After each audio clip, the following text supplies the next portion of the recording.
Welcome to State of Mind. Being human and living well. And living well. And living well. And living well. And living well. I'm the producer and host, Deborah Sloss, licensed marriage and family therapist, and my pronouns are she, her. Today, we're going to be addressing a topic that is both deeply important and highly sensitive: recovery from childhood sexual abuse. Our aim here is to shed light on this challenging journey, offer support and hope, and provide resources for survivors and their loved ones. In this conversation, we will be discussing the impacts of childhood sexual abuse, and we want listeners to be aware that this episode may not be appropriate for all audiences. Please use your own discretion and wisdom in deciding if listening to this is right for you or anyone with you at this time.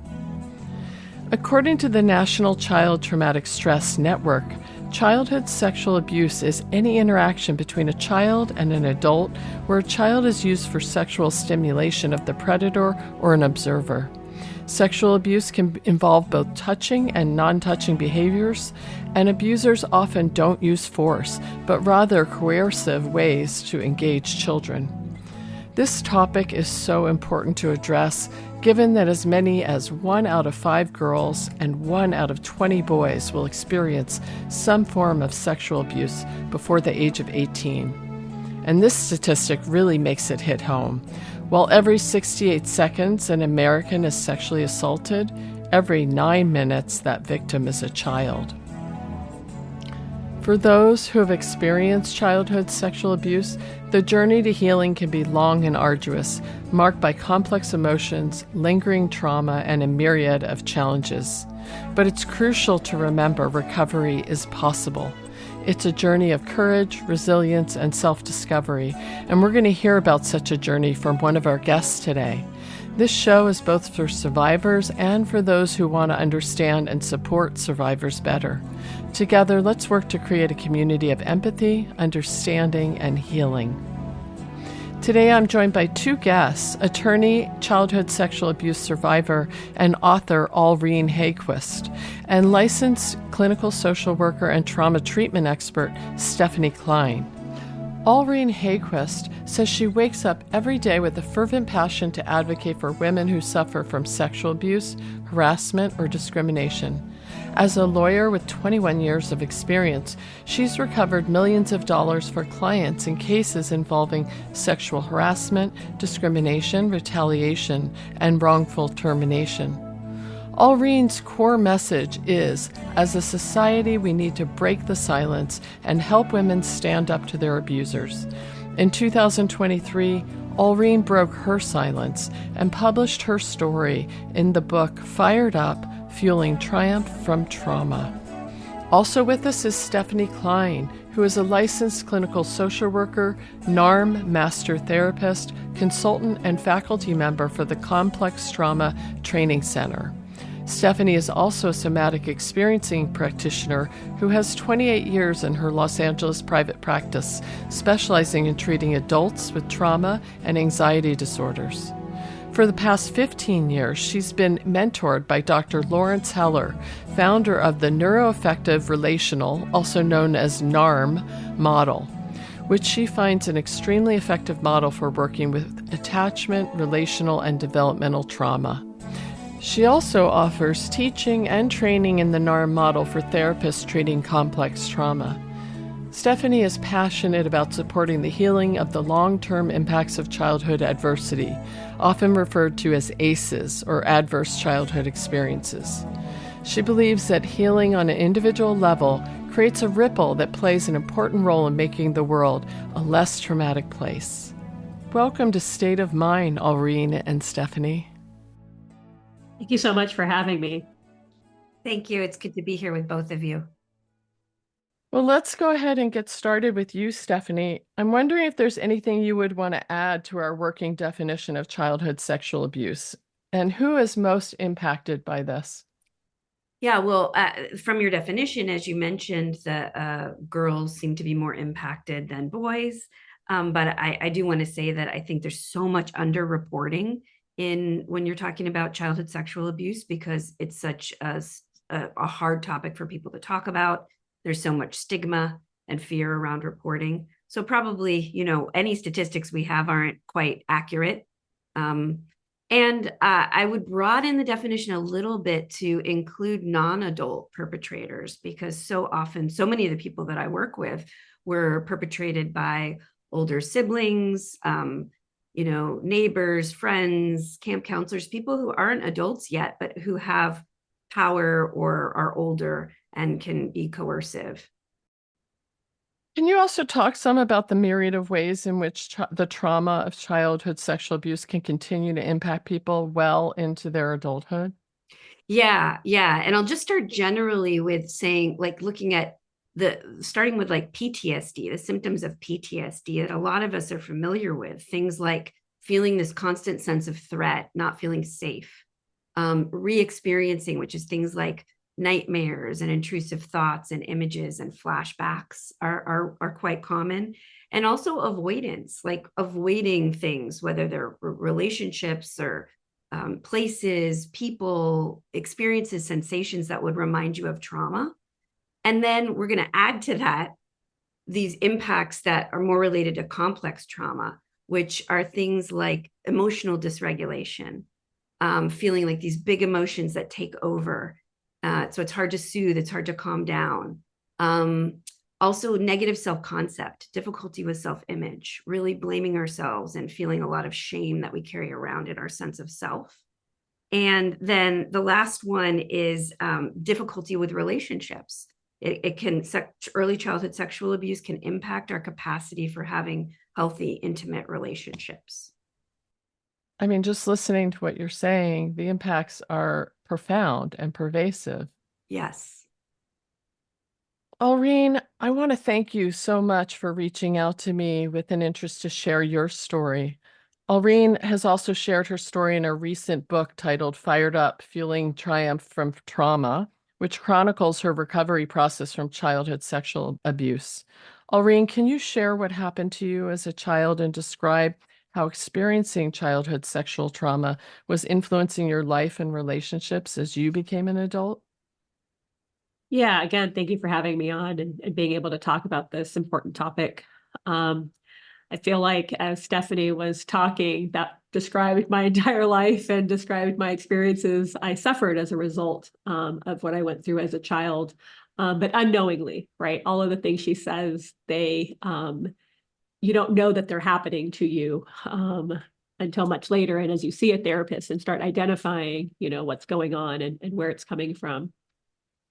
When I grew up, my father was terrifying. I mean, he was abusive in all the ways. So he was verbally abusive, he was physically abusive, he was emotionally abusive, and he was sexually abusive. And when I was a child, again, I didn't know any other way. That was just the life that I lived. And that made me feel alone. It made me feel helpless and hopeless because, again, I thought I was the only one experiencing it. And your father is supposed to be the one, building you up. And throughout the time, he was tearing me down. And I had a mom, same thing. I, wanted my mom to save me, and my mom stayed silent. I mean, till this day, she doesn't say anything about what happened. She knows it happened, but she didn't do anything then to protect us, and doesn't even acknowledge what happened now. And as a result of that, it did lead to a number of consequences that, like I said, I didn't even realize, but it was affecting my relationships. It was affecting the way I reacted to people. And then it started taking a toll on just like my physical body, where I started having physical manifestations. And same thing, didn't know it associated with what had happened to me. For me, that was my past. I had moved on. I had gone to college. I went to law school. I was highly functioning. And so for me, I was like, that was in the past. I should be fine and should be able to move on. But that trauma had a whole slew of things that I had to unpack and get through. So, and I started that journey, a number of years ago, but it wasn't until after really that I had a daughter of my own that I really started getting into therapy and doing the work that got me here today.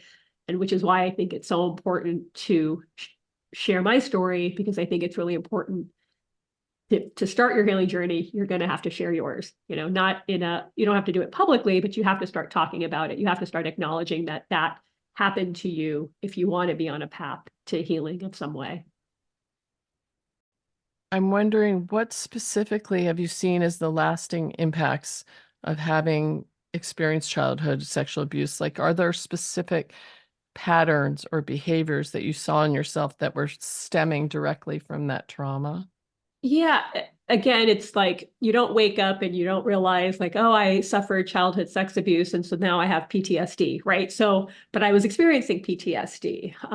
What Stephanie was talking about earlier, avoidance of certain situations, reactions to different environments you were in, being triggered based on somebody's behavior because that was, how you were treated as a child, but as a child, you never said anything. And so there was a lot of rage. I was very rageful, I would say, and very, very angry, where you wouldn't know if you were gonna, set me off or not. But it was my perception of somebody trying to manipulate me or hurt me, or I couldn't trust them, and that would create a reaction out of me. And so as a result, that affected my relationships with my husband primarily, right? He got the the main part of it because I spent the most time with him. And kind of, I think, expected him to hurt me in some way, even though he never did, and has been the kindest man I've ever met. With respect to my daughter, when she was born, I mean, I was uncomfortable being around my own daughter. And same thing, I didn't know what was causing that. But where I was uncomfortable with her being naked, I was so worried about hurting her. I was so worried that I could be doing something that, wasn't intentional, but she would take as molestation, because again, as a kid, you're like, did they really do that? Do they intend to do that? Maybe that's how I perceived it. And so I was really scared when I had her, and I was like missing her development because I was so wrapped up in not being able to be present with her.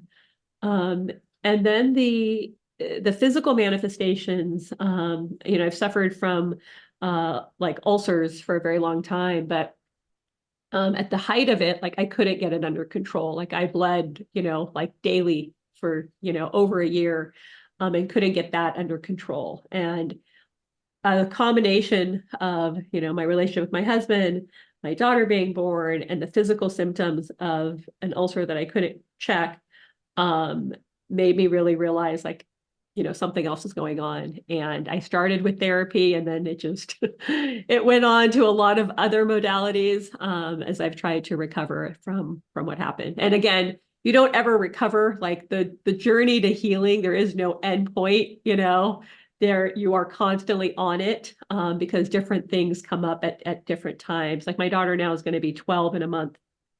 And in those 12 years as she's developed, certain trigger points have happened at different times, especially now as she goes through adolescence, that's bringing up new things, so. Yeah, I think anyone who's listened to our shows will know that recovery is a journey. Yes. And that often there are many, many factors that all braid in to help support someone in that. So how were your relationships with your family members impacted by the sexual trauma you'd experienced? And how have you come to address or reconcile those dynamics? So, my therapist also tells me sometimes it's easier when you have a family dynamic that is just abusive, right? Because then it's like, it's just an abusive part of your life and there is no other good moments. But my family, I'm the youngest of 10 kids. So I'm the youngest. And so I have 9 siblings. I have my parents and I have nieces and nephews. And the family, when you think about it, you would see us as very close. We have huge family gatherings. I actually just got back from a wedding, and we have huge family gatherings. But this part of our life of coming from a very abusive father was just ignored. It was just like unspoken, when the reason the sexual abuse stopped for me was the sister above me finally did say something. And that's how it stopped. But at that time, we talked about it and then never talked about it again. So the dynamics are, we talk about food, we laugh about things, but we never talk about how growing up was in our household. And we talk about some of our physical symptoms and what we might be going through, but we never associate it with, what the past looked like. And so I think it's been hard because one of the things, I go through in therapy, and my therapist is like, you should have all this rage at your father and you should have all this rage at your mother. And I don't have all this rage towards them. I'm just like, that was messed up. With my mom, yeah, I wish she had spoken out, and it especially comes out now with my daughter because it's such a natural instinct to protect your child that my mom never did. But I still love her. Like, I'm going to go out and see her. I have empathy towards, the fact that she had an arranged marriage at, 17 years old, and she had to have all these kids. And so how do I reconcile those? I think by having empathy for the situation they were in, and also the fact that that's not going to help me, recover, right? So I guess I bring this up because not everybody in the family is really happy about me speaking out. I wondered about that. I was going to ask you, like when you wrote your book, like what was the impact of that? Because you talk a lot about your family in your book. Yeah. Yeah. So I have one sister who will not speak to me at all. And she hasn't told me any of this, but I assume she's very upset because I'm assuming from her perspective, it's like, we've kept it for so long. Like, why do you need to publicize it now? Why do you need to share your story? We've been fine, right? Like, this idea of fine is, I think, hard because from the outside perspective, you look functioning, you have a career, you have a house, you have family, you have kids, like you did all the things. So that didn't affect you. Like the abuse happened, but who cares? We have a good life and we don't need to, talk about that anymore. And what I think she misses is how it's affected us on the inside and what the ramifications have been as an inside, and the relationships, and that how things can be better. But we have to identify that did happen, but there is a lot of stigma, you're afraid of how people are going to react. So anyways, how has that affected me?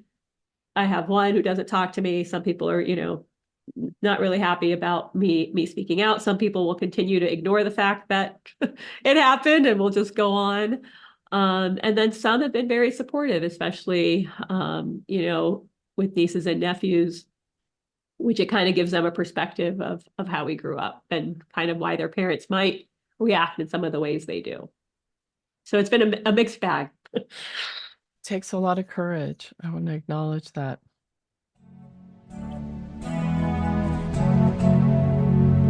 You're listening to State of Mind, Being Human and Living Well. I'm your host, Deborah Sloss. Today, we're discussing the profound impacts of childhood sexual abuse and exploring pathways to healing. We're honored to be joined by our courageous guests, attorney, sexual abuse survivor, and author Allreen Hayquist, along with licensed clinical social worker and trauma treatment expert Stephanie Klein. We hope to share a message of empowerment as we navigate this sensitive yet vital conversation.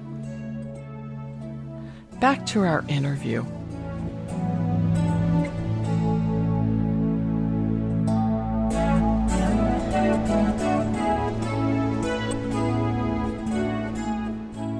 So, Stephanie, from hearing Allreen's story, I'm wondering what stands out to you as commonly experienced by childhood sexual abuse survivors.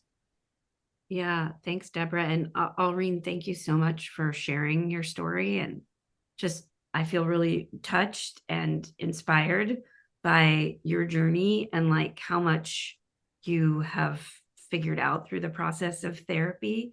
And there's so many different things that I was like, yes, that are familiar to me. I mean, the helplessness and the hopelessness that you talked about, because we're talking about forms of trauma that are usually consistent over time. And Alreen, I was just like, the way you described, like not knowing it until you knew it, because it's just like the air we breathe, right? It's just like, this is what is, this is my life, this is what I've always known. And so often we take that to be who we are. Like, this is just how I am. You know, I just have a big temper or something. And we don't really see that it's being driven by something until we do. And it's so inspiring to hear that one of the catalysts for you was the birth of your daughter.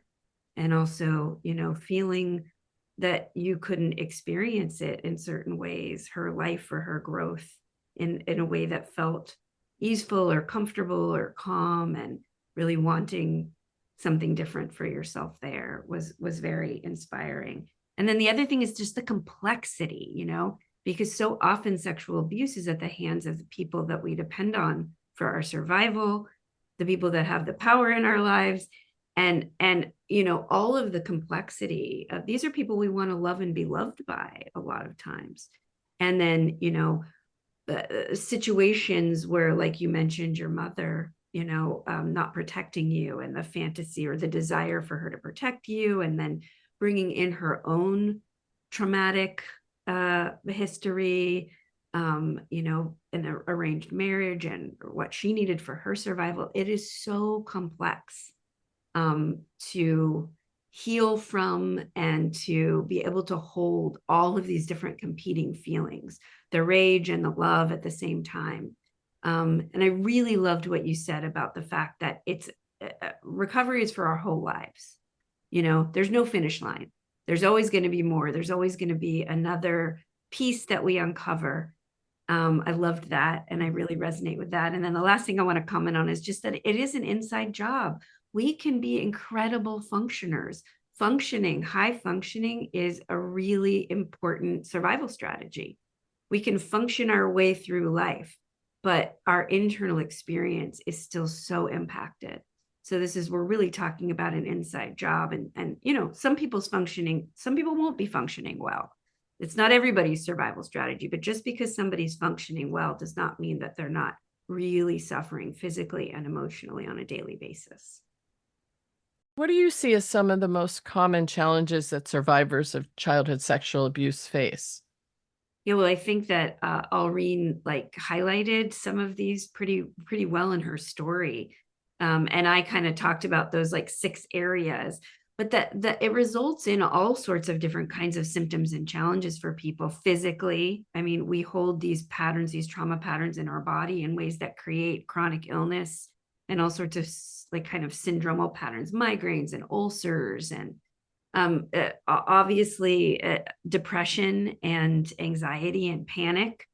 A lot of addictive behaviors will come out as a way of managing all of this internal pain and dysregulation. So, you know, a lot of substance abuse, eating disorders, other kinds of addictions like gambling or gaming or whatever it might be, that are just working to help people manage this incredible distress and dysregulation inside.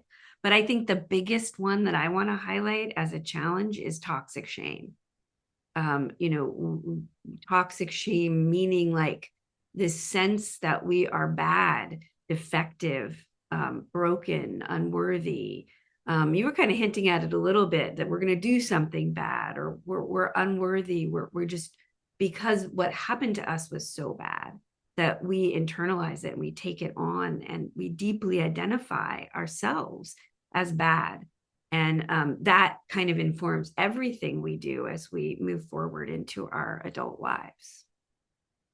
So, Alreen, what was a key turning point for you in your mental health recovery from childhood sexual assault? When did you realize that a more active pursuit of recovery was going to be important to you, and how did you start? So just they kind of came at different ways. Like, I also want to point out, like, things don't go in a linear fashion, I think, for recovery. It's not like you wake up one day and you're like, oh, okay, I was abused as a kid. Now I have to go, you know, start a healing journey, and I'm going to start taking these steps. Like, it just doesn't happen like that. It comes in bits and pieces. So just to going back a little bit on something Stephanie touched on earlier, when I got out of my house when I was 18, I moved out, went to college. And when I got out of the abusive situation that I was in, I mean, I was on a complete high. And so therefore I believed I was cured, or I had no problems, right? I felt amazing about myself. I met wonderful friends. That's the time that I met my husband, or who became my husband. And so I had these amazing people in my life that just made me feel good about being me. And it was the first time I got to see that life didn't have to be the way I lived it, right? Like there was other families and other relationships that lived very differently than the one I grew up in. And so I thought, we were fine. And my girlfriend started journaling at that point. And I would like, what are you doing? And she's like, oh, well, I write feelings that I don't want people to know about in here. And I was like, oh, okay, I'm going to try that. And so in that journal, I wrote down, the experiences I had as a kid, things that still just kind of just played on repeat in my mind that I would think about and what happened. And I wrote it all down. And we went to Burning Man during college at one point, and I took this piece and I burned it. And so in my mind, I was done. I had a traumatic experience. I talked about it in this journal that I didn't want to share with anybody else. I burned it. There was nothing else to do.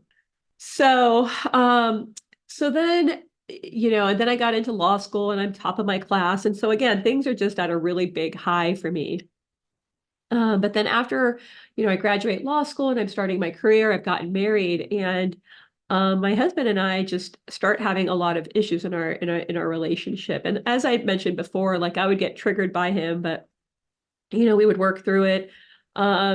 But now it's come to a boiling point, and our relationship is so impacted, and we start going to counseling, couples counseling for the first time. And this is before I've started any individual therapy. We go as a couple for ourselves.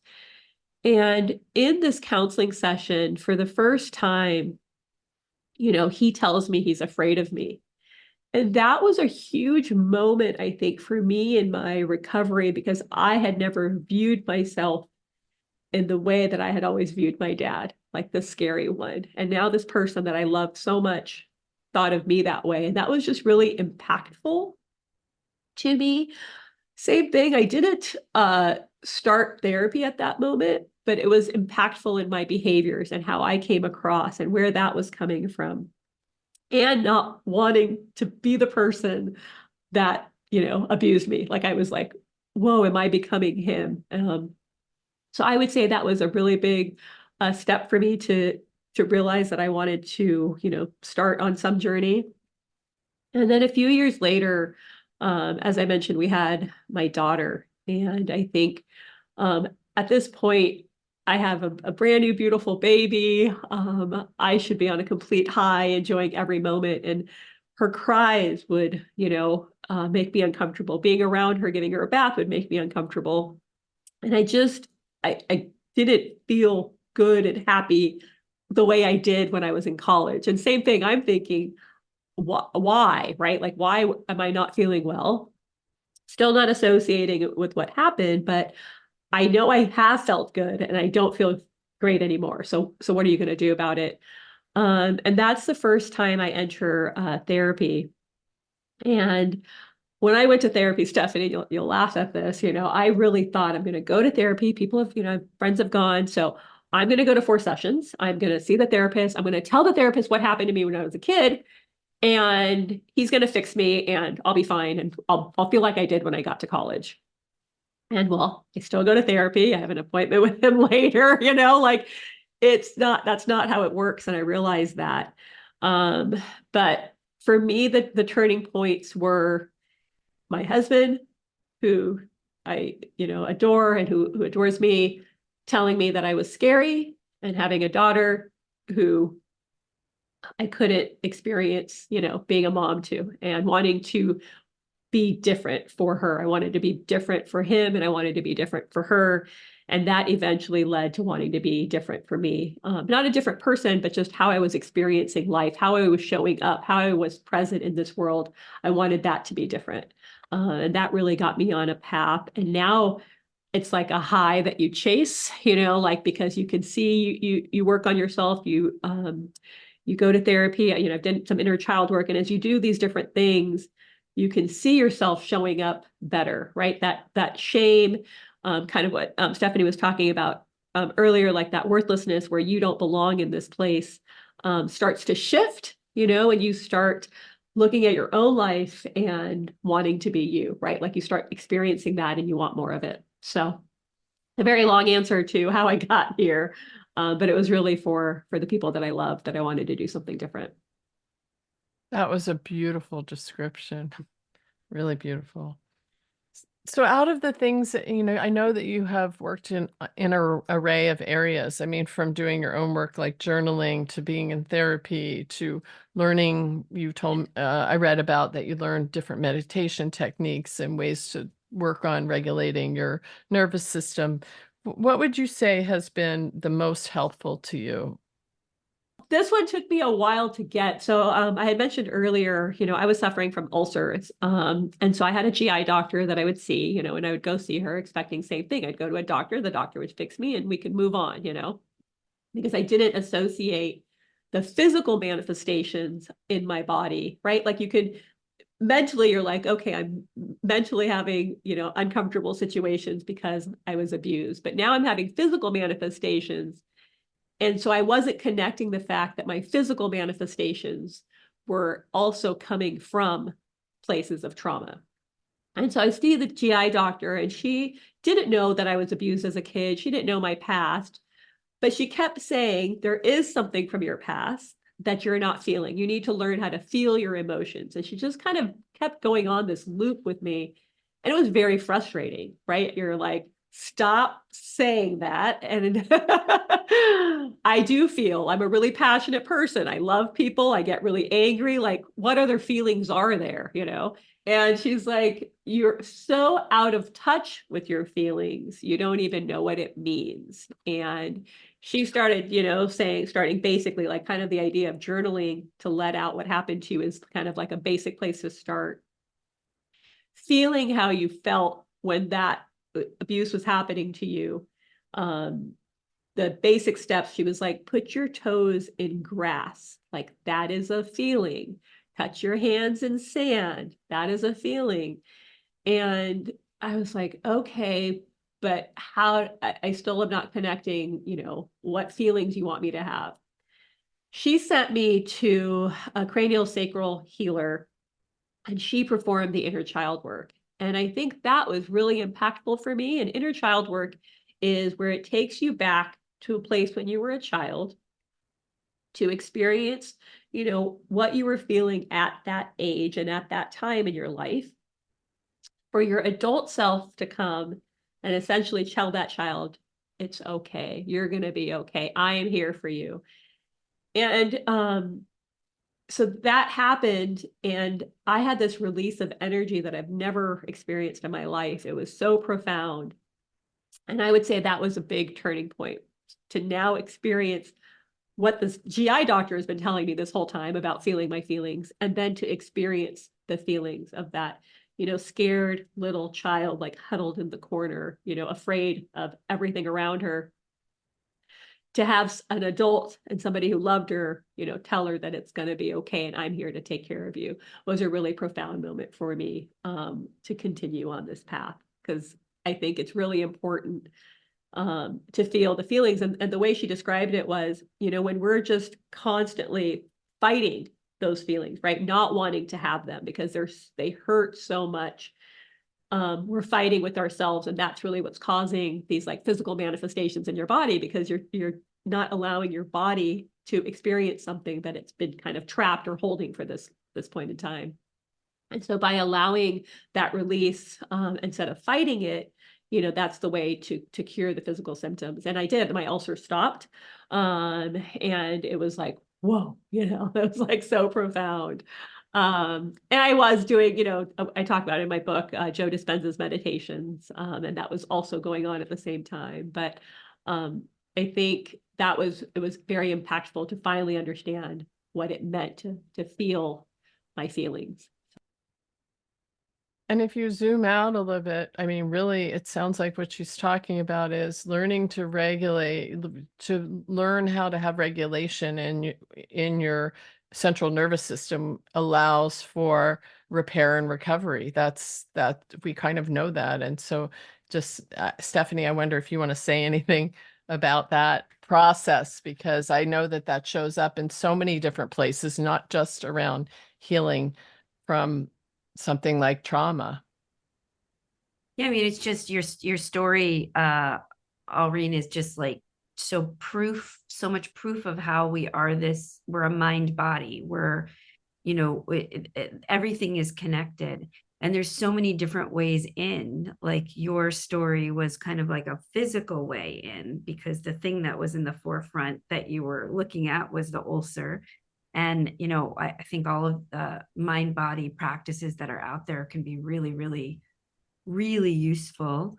But ultimately, like what I heard in your story it was about like what we talk about in NARM as the connection disconnection process. And like we have to be, for our survival, disconnected from really the deepest and most authentic aspects of our experience when we're facing continual abuse and trauma, and we're stuck in our circumstances and dependent often on the people who are abusing us. We have to be disconnected. It is a brilliant survival strategy. And so it's really counterintuitive to think that connecting to those painful feelings is going to be what brings healing. And a lot of the emotions that we're used to feeling, like Alreen, you said, I feel feelings all the time. I get mad, I'm this, are sort of stand-in feelings. They're like not the deeper, most authentic emotions. They stand in. They're emotional strategies that we use. And what I heard you talking about, really experiencing for the first time through the cranial sacral work, was connecting to the more authentic primary emotions that it's finally, if we have the right kind of support, safe to connect to. So I think you described that in a beautiful way. So I'm wondering, Stephanie, can you also share any insights or strategies for supporting survivors in managing triggers and navigating flashbacks that Alreen spoke about earlier? Yeah, I mean, like I'm kind of the mindset that there's no right thing to do or right way to go. Like there's so many different options. Like you mentioned a bunch of them, Alreen, like journaling, and there's meditation, and there's different kinds of meditation, and there's breath work, but ultimately, childhood sexual abuse is a relational trauma. It happens in the context of relationship. So ultimately, our symptoms shift and let go organically in the context of relational support, which doesn't mean that it isn't great to do some things on your own, but like the support from the cranial sacral provider, and even from your very astute gastroenterologist, who was clearly not just thinking Western medicine, but was really looking at you as a whole person. And the support that we get from psychotherapy, if we are able to access that. So really being able to be held in a relational process that is giving you the kind of support that will help you feel safer and safer internally to be able to connect to what's going on inside of you is, I think, the most important resource in healing any kind of developmental trauma, and especially this kind of developmental trauma, which is so deeply violating and relational.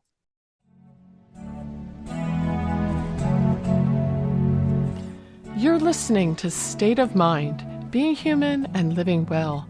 I'm Deborah Sloss, your host, and today we're discussing the impacts of childhood sexual abuse and looking at paths to recovery. For this conversation, we're joined by two remarkable guests, attorney, sexual abuse survivor, and author Alreen Hayquest, and licensed clinical social worker and trauma treatment expert Stephanie Klein.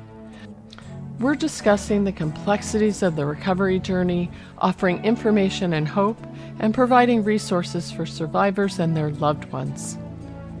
Every State of Mind episode has a resource list, and any we talk about today are included in the show notes. We're also now adding episode transcriptions and access to listening and viewing with closed captions. Go to www.stateofmindmedia.org to access all that material and learn more about this topic. Now, let's get back to our interview.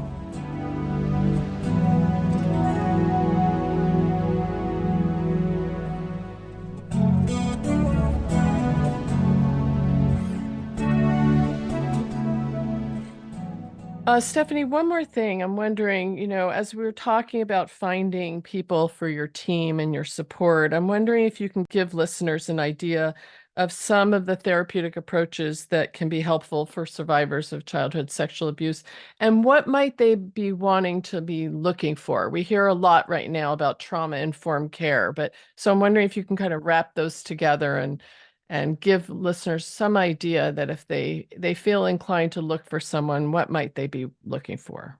I will do my best. It's a big question. As you mentioned, I practice NARM, neuroaffective relational model, which is specifically designed to treat complex trauma or developmental trauma. So the impacts of what happens to us in our early life on the rest of our lifespan.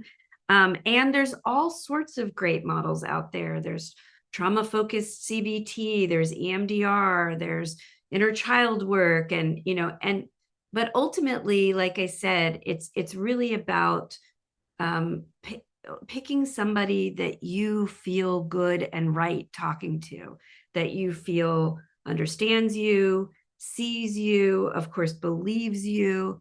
We could take any model and kind of use it at someone.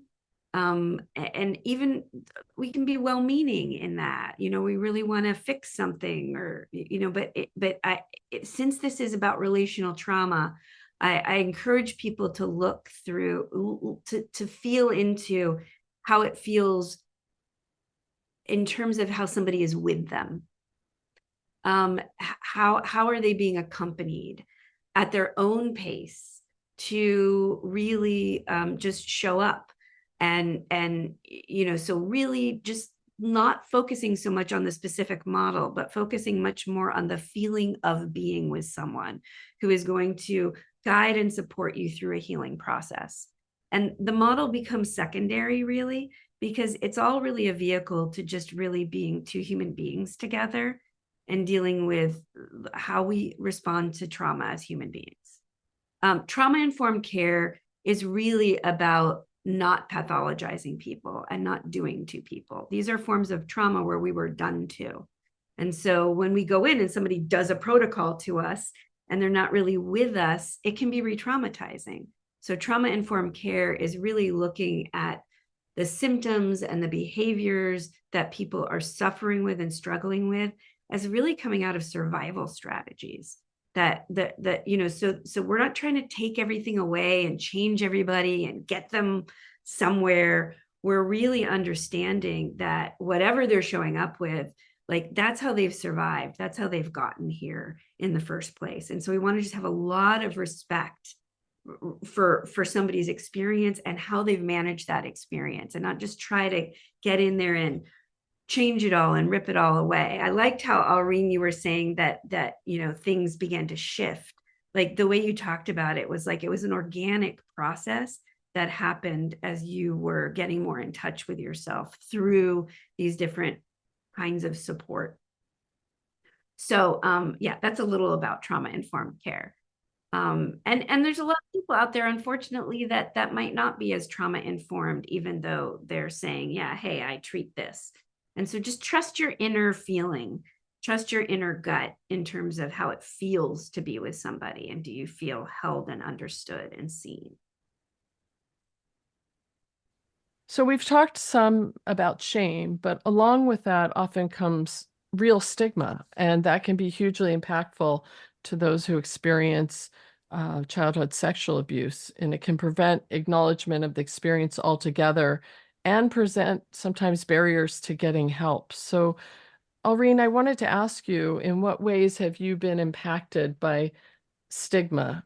And if you want to mention shame too, and how have you dealt with it?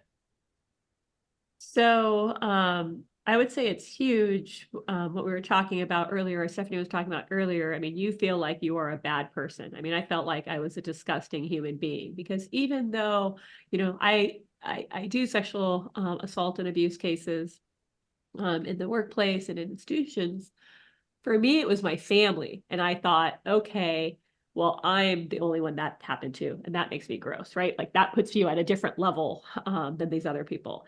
And so it's a barrier because you don't feel anybody will understand you. People will think less of you. And that really prevents you from coming forward because you don't want people to know because you think they're going to think what you already think of yourself is that you're bad and disgusting. Um, and so how have you dealt with it is doing the work that I've been doing. I mean, that it doesn't go away overnight. I wish it did. And but what I can say is by doing the work and being on this journey, I mean, it turns into feeling good in your own skin, like being able to look at yourself in the mirror, look at yourself. There's a photo of you.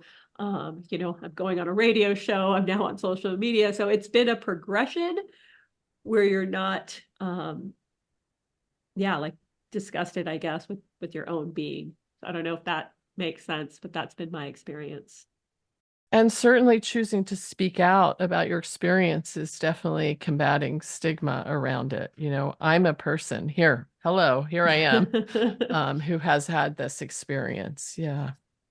Yeah, and I think that's really important because I go back to, I don't think you'll be able to do that unless we start talking about it, right? We can't change the statistics, we can't change the stigma, we can't change the shame without having people see that it affects all of us, no matter how high functioning you are or where you came from, how much money you had, all of those things. It crosses all lines. Stephanie, I'm wondering, how do you address the complex interplay of trauma, shame, and self-blame that survivors of childhood sexual abuse might experience? And what advisement do you have for listeners who might feel affected by those things? We look at, from an arm perspective anyway, we look at toxic shame as a pretty brilliant survival mechanism. Like it when you're little and you're stuck in a situation that you can't do anything about, you've got two choices. Like you can blame the people that you have to depend on for your survival. You can look at them as the problem, which is terrifying because it means you're not going to make it, or you can blame yourself. Those are pretty much the two choices. And so it's actually really, really a benefit to a child's survival to orient to it's me, I'm the problem, because then it preserves the fantasy that there's like love in the universe and the world can be an okay place. And that maybe there's something you can do. Maybe I can be better, or maybe I can be different, but when it's our parents and we're really little, when it's our community, our environment, like we're screwed. Sorry, but so this toxic, one of the things that I help people really understand is how this toxic shame really served them for a long time and was important in them getting through it.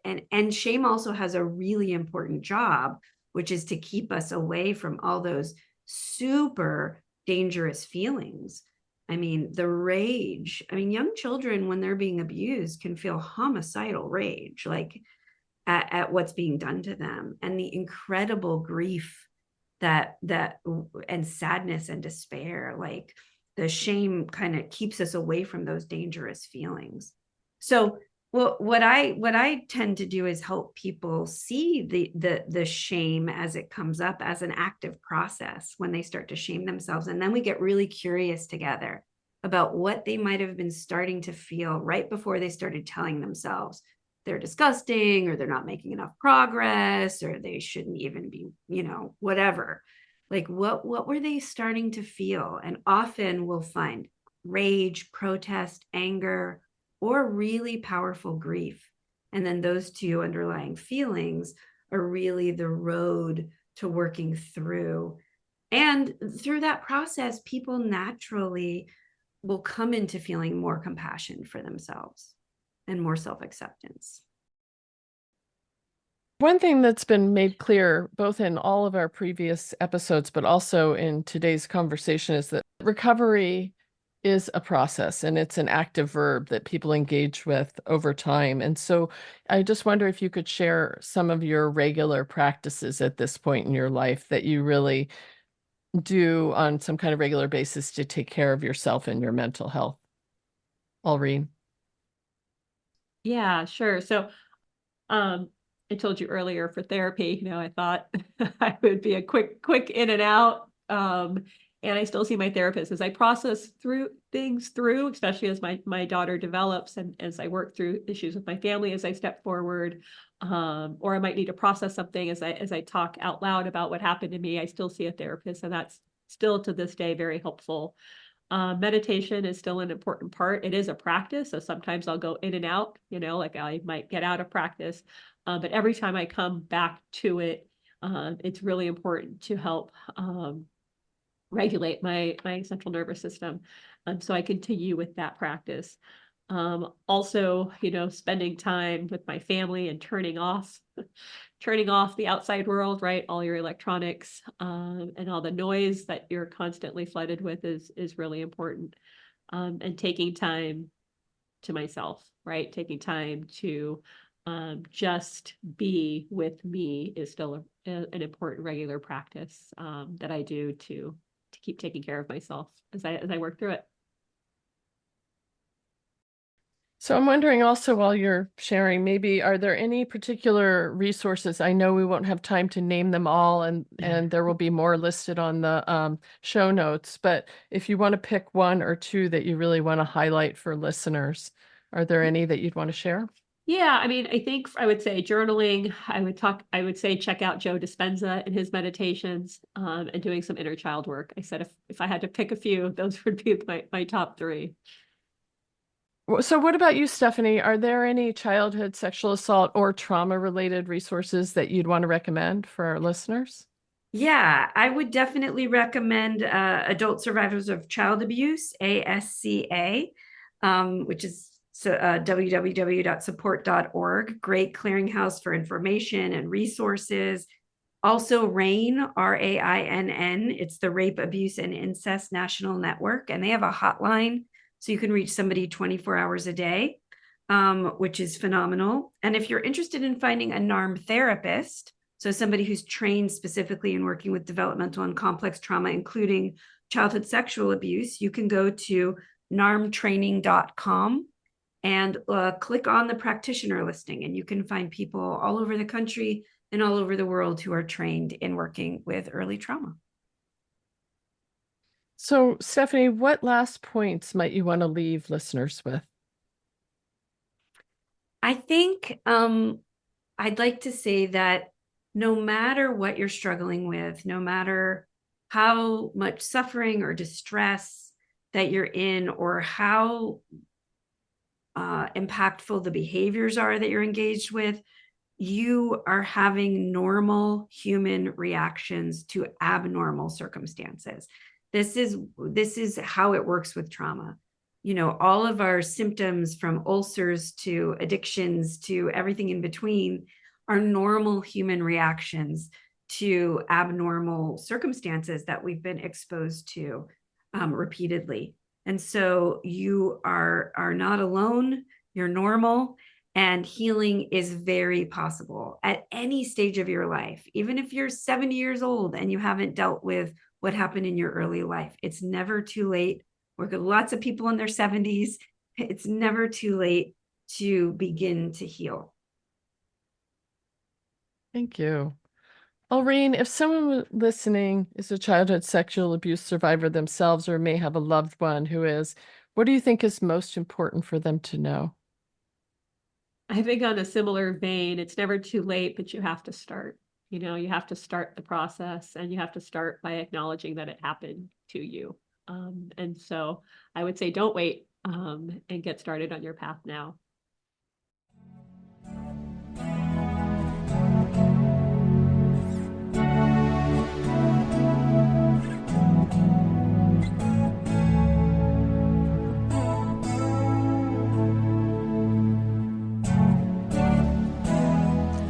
Thank you for tuning in today.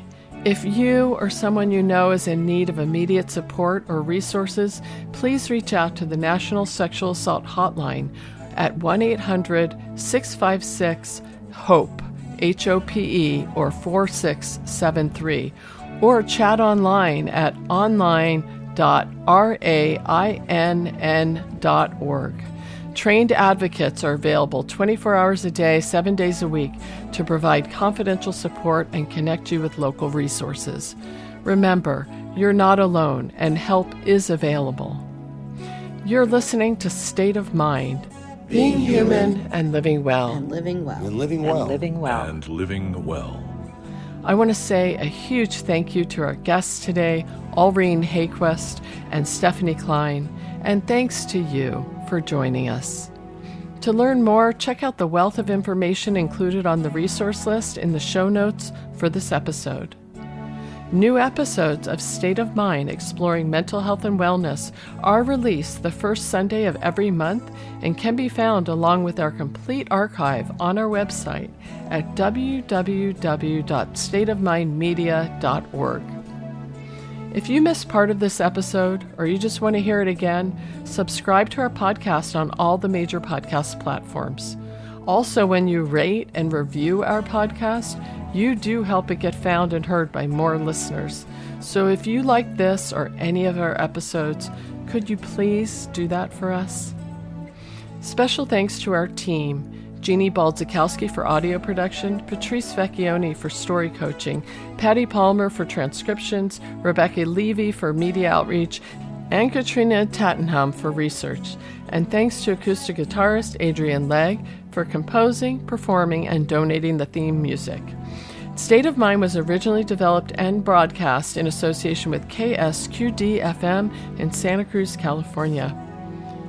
We always want to hear from listeners and community members just like you. You can submit your very own in your voice recording and become part of the conversation by either calling in today to leave a message or recording an audio file right on your phone. Either way, tell us about a mental health experience you've had, something that's contributed to your mental health recovery, or share a resource that's been helpful for you. We really do want to hear from you, and your voice may just be on one of our future shows. Submission details can be found at www.stateofmindmedia.org. Come on back and join us again next month for a whole new episode of State of Mind. Until then, live well.